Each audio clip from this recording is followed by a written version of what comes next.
Bismillahirrahmanirrahim. Assalamualaikum warahmatullahi wabarakatuh. Pada kesempatan ini saya akan mempresentasikan PPT untuk siswa kelas 12 IPA. Adapun PPT ini sebetulnya diberikan untuk 3 pertemuan. Nah, pada kesempatan ini pada pertemuan ke-1 itu hanya sampai kepada teorinya saja dulu. Statistika dibuat oleh saya 19650128 di SMA LKPN Bandung. Statistika terdiri dari beberapa materi pembelajaran, yaitu 1. Statistik populasi dan sampel, 2. Penyajian data dalam bentuk tabel dan diagram batang, garis, lingkaran, dan ogib serta penafsirannya. Yang ketiga, menghitung ukuran pemusatan, ukuran letak, dan ukuran penyebaran data dan ogib serta penafsirannya.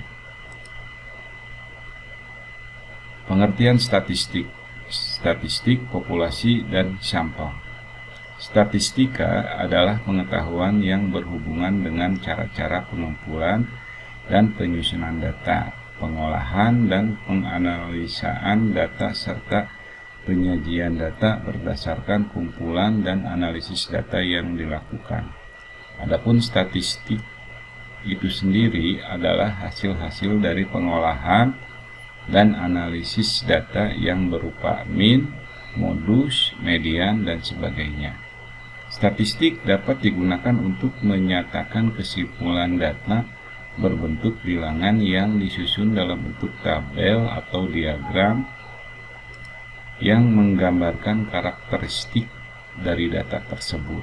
Adapun populasi dan sampel, populasi adalah keseluruhan objek yang akan diteliti, kemudian sampel adalah sebagian dari populasi yang diteliti sebagai contoh. Menyajikan data dalam bentuk tabel dan diagram batang, garis, peluru, lingkaran, dan ogib serta penafsirannya. P.1 Penyajian data dalam bentuk atau untuk tangga data tunggal. 1. Data dalam bentuk tabel. Penyajian data statistik dalam bentuk tabel misalnya digambarkan di sini hasil produksi rata-rata padi kering per hektar di 5 daerah. Jadi ada bagan di sini, ada nomor daerah dan hasil produksi. Ada 5 kota di sini. Di Cianjur itu hasilnya 100 kuintal, di Kerawang 120, Bekasi 40, Cirebon 80, dan Bogor 60. Nah, di sini diperlihatkan atau dicontohkan diagram batang. Penyajian statistik menggunakan gambar berbentuk batang. Nah, yang dimaksud dengan batang-batang ini dari data tadi itu ditampilkan atau disajikan dalam bentuk tabel batang atau diagram batang.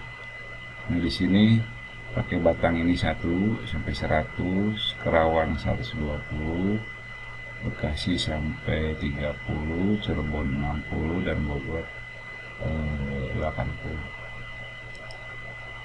Kemudian yang ketiga yaitu diagram garis. Diagram garis itu diperlihatkan atau dicontohkan sebagai berikut. Nah, ini diagramnya itu berbentuk garis, ya, berbeda dengan tadi berbentuk tabel yang tadi yang pertama, kedua berbentuk diagram batang. Nah, yang ketiga itu berbentuk diagram garis. Ada sumbu Y dan sumbu X di sini. Sumbu X-nya adalah kota, sumbu Y-nya adalah hasilnya.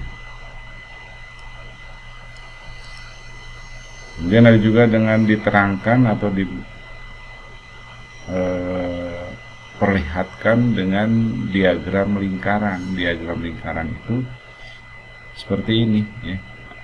Cuma di sini di dalam diagram lingkaran itu dipresentasikan, ya. Satu lingkaran penuh ini adalah 100%. Nanti dihitung berapa persen dari angka yang dihasilkan, beras yang dihasilkan di Cianjur, di Kerawang, di Bekasi, Cirebon, dan Bogor. Di sini tertulis Cianjur 25%, Kerawang 30%, Bekasi 10%, Cirebon 15%, dan Bogor 20%. Adapun data itu ada yang penyajian data tunggal dan penyajian data kelompok.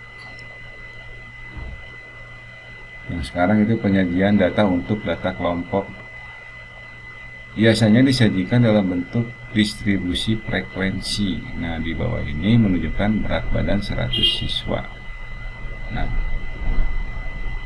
dalam bentuk distribusi frekuensi itu selalu ada kelas interval, yaitu 30-40 banyaknya atau frekuensinya 4 gitu ya.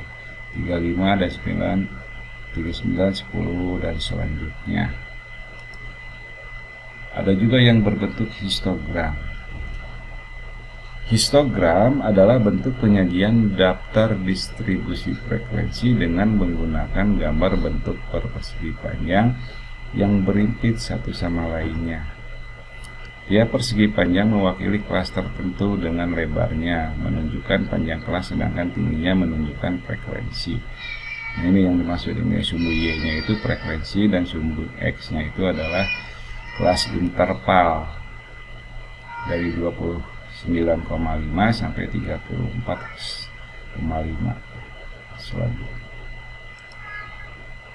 Ada juga poligon frekuensi seperti ini, ada penampilannya, adalah bentuk penyajian daftar distribusi frekuensi dengan menggunakan gambar berbentuk grafik garis dengan menghubungkan titik-titik tengah setiap kelas sesuai dengan frekuensinya. Kalau di data tunggal itu adalah diagram garis, ya. Kalau di distribusi frekuensi itu namanya poligon frekuensi. Nah, sini OGIP. OGIP adalah kurva mulus yang diperoleh berdasarkan daftar distribusi frekuensi kumulatif. Kurva OGIP ada dua buah, yaitu satu OGIP positif, di mana grafik yang dibuat berdasarkan daftar distribusi frekuensi kumulatif kurang dari. Nah, jadi ini bernilai positif. Ini frekuensi kumulatifnya dan ini tepi kelasnya. Nah, yang kedua yaitu OGIP negatif, di mana grafik yang dibuat berdasarkan distribusi frekuensi kumulatif lebih dari. Jadi kebalikan daripada yang A tadi, ya. Kalau tadi itu grafiknya ke atas, kalau yang negatif itu grafiknya dari atas ke bawah. Untuk pertemuan ini saya cukupkan sekian dulu, nanti dilanjut pada pertemuan kedua dan juga pertemuan ketiga. Assalamualaikum warahmatullahi wabarakatuh.